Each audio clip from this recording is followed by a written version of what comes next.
जी अस्सलाम वालेकुम। हम डिस्कस कर रहे हैं आपके chapter 3 offer and acceptance. Last video में हमने डिस्कस किया था आपका चैप्टर 2 जिसमें हमने कॉन्ट्रैक्ट का बेसिक इंट्रोडक्शन लिया था और हमने उसमें कॉन्ट्रैक्ट के जो एसेंशियल्स थे वो डिस्कस किए थे। अब हम कुछ चैप्टर जो आपके हैं कॉन्ट्रैक्ट एक्ट के चैप्टर नंबर 3 से लेकर चैप्टर नंबर 10 तक, उसमें हम कॉन्ट्रैक्ट एक्ट के जो आपके कॉन्ट्रैक्ट के एसेंशियल्स हैं उनको डिटेल में डिस्कस करेंगे। आज का जो हमारा फर्स्ट एसेंशियल जो हम डिस्कस करने जा रहे हैं इस चैप्टर के अंदर वो है ऑफर एंड एक्सेप्टेंस।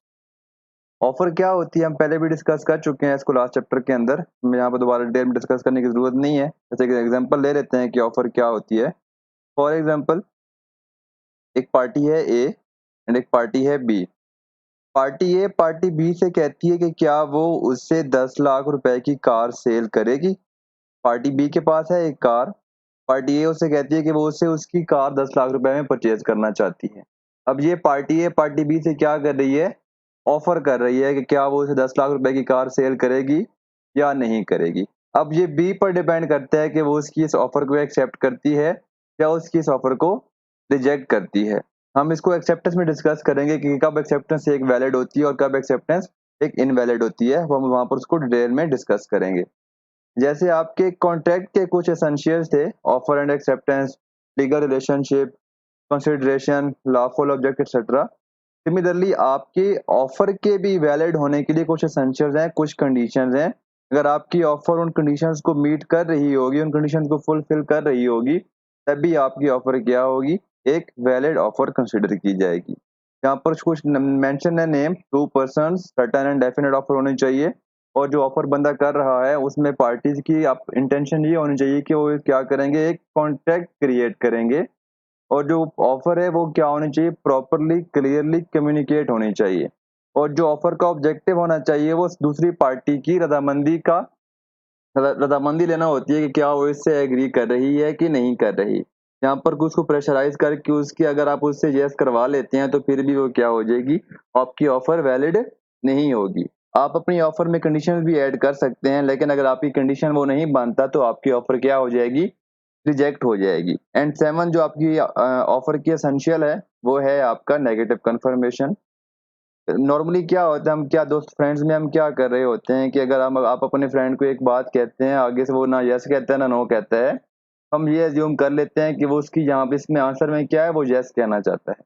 लेकिन लॉ कहता है कि कॉन्ट्रैक्ट के केस में अगर आप एक पार्टी को कुछ ऑफर कर रहे हैं तो उसका ऑफर के रिप्लाई में वो कुछ नहीं कहता, आप उसमें ये एज्यूम नहीं कर सकते कि जनाब यहाँ पर वो खामोशी क्या कह रही है, यस का आंसर दे रही है। मतलब नेगेटिव कंफर्मेशन का कॉन्सेप्ट कॉन्ट्रैक्ट एक्ट में एग्जिस्ट नहीं करता। फिर वो आपको यहाँ पर बताता है कि आपकी एक ऑफर होती है, एक इनविटेशन ऑफ एन ऑफर होती है। जो आप किसी को अगर ऑफर करने के लिए इनवाइट कर रहे हैं कि वो आपको ऑफर करे, वो ऑफर कंसिडर नहीं की जाती बल्कि उसको आप क्या कहते हैं, इनविटेशन ऑफ एन ऑफर कहते हैं। जो आपका लास्ट एसेंशियल है ऑफर का उसको आप कहते हैं कम्युनिकेशन ऑफ स्पेशल कंडीशंस। अगर आप कभी आपने अगर कभी किसी एक सिटी से दूसरी सिटी में डेवो के थ्रू अगर आपने सफर किया हो, तो आप जब टिकट लेते हैं तो टिकट की बैक साइड पे कुछ कंडीशन लिखी होती हैं, वो आपकी क्या होती हैं, स्पेशल कंडीशंस होती हैं। अगर वो आपको कुछ कंडीशन जिसके ऊपर लिखा होता है कि जनाब आपके जो पर्सनल जो आपके सामान है आप उसके हिफाजत के खुद जिम्मेदार होंगे। अगर आपको कोई लॉस हो जाता है, कोई और इशू होता है तो उसके केस में कंपनी रिस्पॉन्सिबल नहीं होगी, एटसेट्रा एटसेट्रा। अगर कंपनी उसके ऊपर वो स्पेशल कंडीशन मेंशन नहीं करती तो फिर अगर बाद में आपको कोई लॉस होता है तो आप उनसे क्लेम कर सकते हैं, क्योंकि एट द टाइम आप ऑफर जिस टाइम आप ऑफर वो आपको कर रहे थे तब उन्होंने आपको वो कंडीशंस कम्युनिकेट नहीं की थी। अब इनको थोड़ा डिटेल में डिस्कस करते हैं। टू पर्सन, जी एक पर्सन खुद को ऑफर नहीं कर सकता, इसलिए एक ऑफर के लिए कंपलसरी है कि उसमें टू पर्सन इन्वॉल्व होने चाहिए। एक पर्सन वो होता है जो ऑफर कर रहा होता है जिसको हम क्या कहते हैं, ऑफरर कहते हैं। और एक पर्सन वो होता है जिसको ऑफर की जा रही होती है, इसको हम क्या कहते हैं, ऑफरी कहते हैं। एंड सेकंड आपका एसेंशियल क्या है, सर्टेन एंड डेफिनेट होनी चाहिए।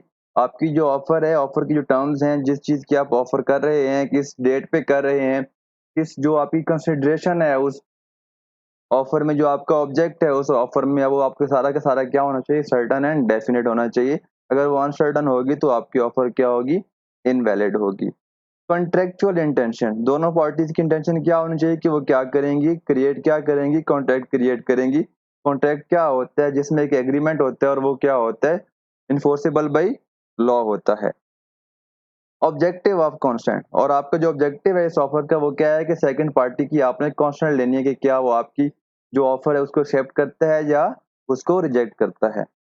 कि कम्युनिकेशन, ये बहुत इंपॉर्टेंट पॉइंट है ऑफर में भी, एक्सेप्टेंस में भी। चैप्टर 2 के अंदर सबसे डिफिकल्ट जो पॉइंट आपका है चैप्टर 3 के अंदर, वो कम्युनिकेशन वाला ही है कि कब आपकी जो ऑफर है वो आप ये समझेंगे कि आपकी वो ऑफर जो है उसकी कम्युनिकेशन क्या हो गई है, कंप्लीट हो गई है। मतलब कब आप ये कंसिडर करेंगे कि आपकी जो ऑफर की कम्युनिकेशन है वो आपके ऑफरी के पास क्या हो गई है, रिसीव हो गई है या पहुंच गई है। The offer must be communicated to the offeree. तो आपको कब पता चलेगा कि आपकी ऑफर के ऑफरी के पास पहुंच गई है कि नहीं पहुंच गई, ये हम अब देखते हैं कि किस तरह से होती है। The communication is complete when offer comes to the knowledge of the person to whom it is made। अगर आप फेस टू फेस किसी को ऑफर कर रहे हैं तो जैसे आप बोलेंगे तो फौरन ही क्या हो जाएगी, उसको रिसीव हो जाएगी। तो वो क्या हो जाएगी, मतलब क्या है कि आपकी जो कम्युनिकेशन है ऑफर की वो क्या हो गई है, कंप्लीट हो गई है।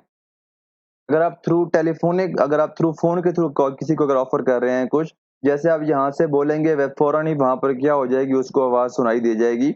मतलब क्या हुआ, जैसे आपने ऑफर की वैसे आपकी क्या हो गई, कम्युनिकेशन कंप्लीट हो गई। लेकिन अगर आप थ्रू लेटर थ्रू पोस्ट किसी को ऑफर कर रहे हैं, उस केस में वो कहता है कि in case an offer is made by post its communication will complete when the letter reaches the offeree. मतलब क्या है कि जिस डेट पे आप ऑफर पोस्ट कर रहे हैं उस डेट पे ऑफर कम्युनिकेशन कंप्लीट नहीं होगी, बल्कि जिस डेट पे लेटर ऑफरी को रिसीव हो रहा है उस डेट पे आपकी क्या हो जाएगी, ऑफर की कम्युनिकेशन कंप्लीट हो जाएगी। आपने ऑफर की जो कम्युनिकेशन है इसको सही अच्छी तरह से अंडरस्टैंड करना है, क्योंकि इस चैप्टर के सेकंड पार्ट में हम डिस्कस करते हैं कि रिवोकेशन ऑफ जो कम्युनिकेशन होती है, रिवोकेशन ऑफ जो ऑफर या एक्सेप्टेंस होती है वो कब कंप्लीट होती है। काफी डिटेल में हम एक्सेप्टेंस को डिस्कस करेंगे।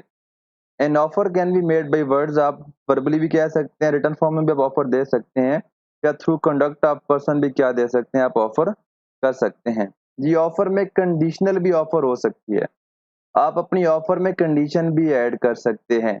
लेकिन अगर ऑफरी आपकी उस कंडीशन को रिजेक्ट कर देता है या एक्सेप्ट करने से इनकार कर देता है, तो उस केस में मतलब क्या हुआ कि आपकी पूरी की पूरी ऑफर ही क्या हो गई, रिजेक्ट हो गई। जैसे ही फॉर एग्जांपल पार्टी ए है और एक पार्टी बी है। पार्टी ए पार्टी बी से कहती है कि वो उससे कार परचेज करना चाहता है 12 लाख में, लेकिन पहले वो उसको वो पहले उससे क्या लेगा, 1 मंथ के लिए कार को यूज करने के लिए लेगा, ताकि वो चेक कर ले क्या इसमें कोई इश्यूज तो नहीं है, कोई खराबियां वगैरह तो नहीं है। बी कहता है जनाब आपकी जो 1 मंथ वाली कंडीशन है मैं उसको एक्सेप्ट नहीं करता, मैं उसको रिजेक्ट करता हूँ। तो उस केस में क्या होगा, वो मतलब क्या हुआ कि पूरी की पूरी जो ऑफर ए ने की थी वो बी ने क्या कर दी है, रिजेक्ट कर दी है। नेगेटिव कंफर्मेशन, ऑफर के केस में कॉन्ट्रैक्ट के केस में an offer can not be in the form of negative confirmation. मतलब यह है कि आप ऑफर में ये मेंशन नहीं कर सकते कि अगर आपने इतने टाइम के अंदर रिप्लाई नहीं किया तो मैं ये समझूंगा कि आपकी जो आपने मेरी ऑफर एक्सेप्ट कर ली है। कॉन्ट्रैक्ट एक्ट के अंदर, लॉ के अंदर नेगेटिव कंफर्मेशन वाला कोई कॉन्सेप्ट नहीं है। अगर अगर क्वेश्चन में ऐसा कोई बात आती है जिसमें आपको नजर आ रहा है कि यहाँ पर नेगेटिव कंफर्मेशन शो हो रही है, तो वो ऑफर वैलिड नहीं होती, क्योंकि एसेंशियल है एक ऑफर का कि नेगेटिव कंफर्मेशन नहीं हो सकती। जी इनविटेशन ऑफ एन ऑफर, जैसे कि अभी मैंने पहले आपको बताया है कि ऑफर और इन्विटेशन ऑफ ऑफर में क्या होता है, एक डिफरेंस होता है। अगर आप किसी पार्टी को क्या कर रहे हो, कह रहे हो, रिक्वेस्ट कर रहे हो कि वो आपको क्या करे, एक ऑफर करे, तो आप उसे क्या कर रहे हो, किसी ऑफर के लिए इनवाइट कर रहे हो। और आप अगर किसी पार्टी को खुद ऑफर कर रहे हो तो दोनों में क्या है, डिफरेंस है। Invitation of N offer is not an offer. अब आपका जो लास्ट एसेंशियल ऑफर का वो है कम्युनिकेशन ऑफ स्पेशल कंडीशन। जैसे भी आपको मैंने एग्जांपल दी थी डेवो की, कि अगर आप डेवो टिकट परचेज करते हैं तो उस टिकट की बैक साइड पे आपके क्या लिखी होती हैं, कुछ टर्म्स एंड कंडीशन लिखी होती हैं जो क्या होती हैं, स्पेशल कंडीशन होती हैं। सिमिलरली अगर आप जाते हैं, when there are special terms and conditions in an offer they must be specifically communicated to the other party. जैसे अगर आप रेलवे स्टेशन जाते हैं तो रेलवे स्टेशन में अगर आप टिकट परचेज करना चाहें तो वहां पर बोर्ड्स पर क्या लगा होता है कि जनाब अगर आपका जो सामान है वो इससे ज्यादा होगा तो आपको क्या करने पड़ेंगे, चार्जेस पे करने पड़ेंगे। अगर आप चार्जेस पे नहीं करेंगे तो अगर आपका रास्ते में गुम हो जाता है तो कंपनी उसकी रिस्पॉन्सिबल नहीं होगी। ये क्या आपकी स्पेशल टर्म्स एंड कंडीशन हैं जो आपको at the time of offer क्या करनी होती है, कम्युनिकेट करनी होती हैं। अब हमारे पास हैं टाइप्स ऑफ ऑफर। टाइप्स हमारे पास चार ऑफर हमारे पास क्या हो सकती है, चार तरह की हो सकती है। तो आपके पास फर्स्ट टाइप ऑफ ऑफर है वो क्या है, स्पेसिफिक ऑफर है। स्पेसिफिक ऑफर वो होती है जिसमें आप किसी पार्टिकुलर पर्सन को, किसी स्पेसिफिक पर्सन को या किसी स्पेसिफिक ग्रुप को क्या करते हो, ऑफर करते हो।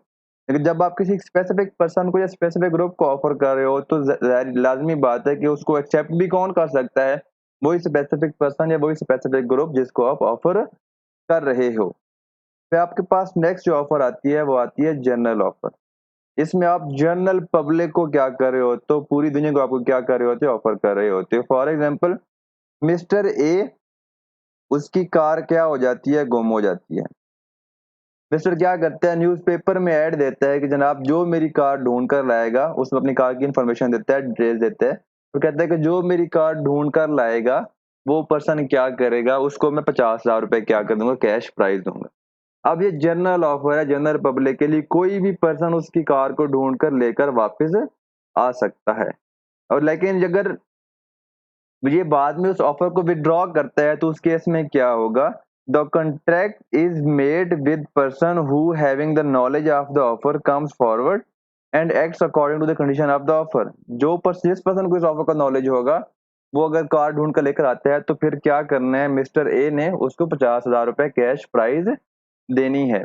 एंड आपके पास जो थर्ड ऑफर की टाइप है वो क्या है, क्रॉस ऑफर्स। ये वो ऑफर है जिसमें दो पार्टीज जिनको पता नहीं होता है कि एक दूसरे को ऑफर कर रही हैं कि नहीं कर रही, अगर दो पार्टीज एक दूसरे को सेम टाइम पर ऑफर करती हैं और उनको ये पता नहीं होता कि हम एक दूसरे को सेम टाइम पर ऑफर कर रही हैं, उस ऑफर को हम क्या कहते हैं, क्रॉस ऑफर कहते हैं। Cross offers are not equal to acceptance. अगर मैं आपको ऑफर कर रहा हूँ कि आप मुझे अपनी कार बेचेंगे और आप मुझे सेम टाइम पे ऑफर कर रहे हैं कि क्या आप मेरी कार परचेज करेंगे, तो उस केस में हम दोनों को नहीं पता कि हम एक दूसरे को ऑफर एक सेम टाइम पे सेम ऑफर कर रहे हैं। इसको हम क्या कहते हैं, क्रॉस ऑफर कहते हैं। ये एक्सेप्टेंस के इक्वल नहीं होती। आपके पास जो लास्ट टाइप होती है वो होती है स्टैंडिंग ऑर्डर, स्टैंडिंग ऑफर या ओपन या कंटिन्यूइंग ऑफर या tender. Tender normal term use होता है कॉन्ट्रैक्ट्स के अंदर, जब आप कोई कॉन्ट्रैक्ट्स करते हो कंस्ट्रक्शन के अंदर, डिफरेंट इंडस्ट्रीज के अंदर।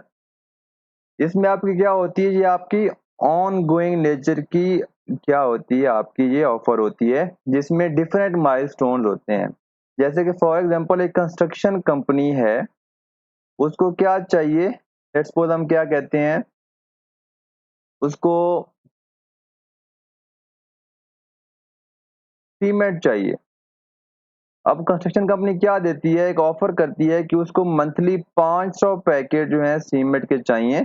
तो एक सीमेंट की फैक्ट्री जो है मैपल लीफ फॉर एग्जांपल हम ले लेते हैं, मैपल लीफ अगर उसको क्या करेगी, पूरे साल में 12 मरतबा क्या करेगी, सप्लाई करेगी सीमेंट के 500 पैकेट। अब जो पैकेट 100 पैकेट का जो उसको सप्लाई करेगी, उसको हम क्या करेंगे, उसने उसकी ऑफर एक बार एक्सेप्ट कर ली है, नेक्स्ट बार उसको क्या अगर वो सप्लाई करती है तो उसको हम क्या कहते हैं, उसने उसकी एक दोबारा ऑफर क्या कर ली है, एक्सेप्ट कर ली है। क्योंकि ये क्या हो रहा है, 12 माइलस्टोन्स हैं, साल में 12 दफा क्या करना है, उसने सीमेंट सप्लाई करनी है।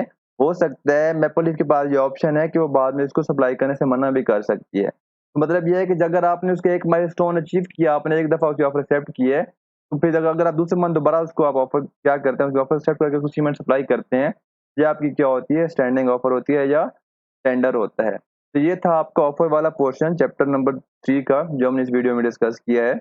जो आपका दूसरा पोर्शन है एक्सेप्टेंस वाला, हम इसे नेक्स्ट वीडियो में डिस्कस करेंगे।